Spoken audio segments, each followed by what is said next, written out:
नेपाल के साबिक वज़ीर-ए-आज़म माधव कुमार नेपाल की ईस्टर्न इकनॉमिक फोरम में गुफ्तगू। कहा है कि नेपाल और रूस के दरमियान बहुत अच्छे ताल्लुकात हैं और हमें खुशी है कि रूस ने मशरक़ी ममालिक को एक साथ इकट्ठा करने का मौका दिया और हम चाहते हैं कि हम मशरक़ी ममालिक मिलजुल कर एक नई दुनिया आबाद करें।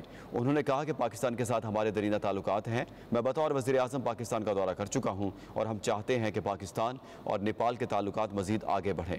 नुमाइंदा 92 न्यूज़ खुसूसी गुफ्तगू करते हुए मज़ीद क्या कहा, आइए जानते हैं।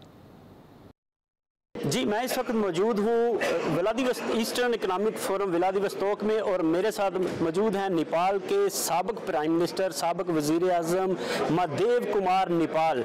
इनसे पूछते हैं कि ये फोरम कैसा लगा और नेपाल के हवाले से इनकी क्या पार्टिसिपेशन है इस फोरम में। मुझे खुशी हो रही है आपसे मिलकर। आप भी पाकिस्तान से भाग ले रहे हैं और मैं नेपाल से भाग ले रहा हूँ और दक्षिण एशिया के और उसके साथ साथ साउथ ईस्ट एशिया के बहुत से लोग यहाँ पर सहभागी बन रहे हैं। मुझे खुशी हुई है कि हम लोग अपने क्षेत्र के, अपने रीजन के हित के बारे में, विश्व जनता के कल्याण के बारे में और कैसे एक सुंदर संसार का निर्माण किया जाए जहाँ सभी लोगों की खुशहाली हो, सभी स्वतंत्र हों, सभी स्वाभिमान के साथ रह सकें, ऐसा संसार को सृष्टि करने के लिए, ऐसा विश्व का निर्माण करने के लिए, एक नई विश्व व्यवस्था की स्थापना करने के लिए हम लोग इस जगह में आए हैं। मल्टीपोलर एक संसार बनाने के लिए मल्टीपोलरिटी फोरम के जरिए। सर, ये बताइएगा कि नेपाल और रशिया के ताल्लुकात कैसे हैं?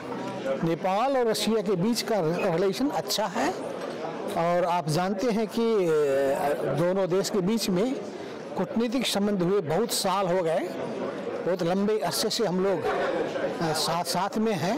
नेपाल के इस फोरम में कोई मुआहदे भी हो रहे हैं? इस फोरम में हम लोग बातचीत करेंगे। मैं भी डिस्कशन में शामिल हो रहा हूं और उसी समय में भी अपनी धारणा को बताऊंगा, हमारे देश के बारे में, मेरी पार्टी के बारे में, वहाँ के लोग के बारे में और संसार की समस्याओं के बारे में हम लोग वहाँ पर छलफल करेंगे। पाकिस्तान और नेपाल के ताल्लुकात के बारे में क्या कहेंगे? नेपाल और पाकिस्तान के बीच का संबंध भी बहुत अच्छा रहा है और हम दोनों दक्षिण एशिया के क्षेत्र में रहे हैं और हम लोग का जो है एक कॉमन इंटरेस्ट भी है और सार्क के जरिए हम लोग साथ साथ काम कर रहे थे और उस जरिए मैं स्वयं भी, जब मैं प्राइम मिनिस्टर था और उससे पहले जब मैं डिप्टी प्राइम मिनिस्टर था, 2 सार्क समिट में मैं स्वयं उसमें सहभागी हुआ था। सर, आप समझते हैं कि इस फोरम के हवाले से या ईस्टर्न इकनॉमिक फोरम से ईस्टर्न ममालिक जो मशरक़ी ममालिक हैं फ़ायदा हासिल कर सकते हैं? क्या फ़ायदा हासिल कर सकते हैं? देखिए, अब संसार बदल रहा है।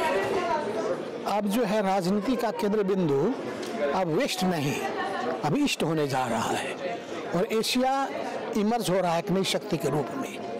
और इस स्थिति में इस फोरम के जरिए हम जो है विश्व का जो डोमिनेशन हो रहा है वेस्ट के जरिए, जिसका लीड यूएस के द्वारा किया जा रहा है, उसको हम बदलना चाहते हैं और कोई डोमिनेट ना हो, सभी इक्वल हो, सभी बराबर हो और इसके लिए हम एक नए संसार, एक नए जगत के बारे में हम लोग डिस्कशन करेंगे जहां किसी एक का आधिपत्य न चले, किसी एक का जो है कंट्रोल न हो, किसी एक का जो है तानाशाही न चले और वह संसार के रिसोर्सेज को कब्जा न करें, जनता के लिए उसका हित हो सके, उपयोग हो सके, कुछ लोग धनी बाकी लोग गरीब, ये हमें मंजूर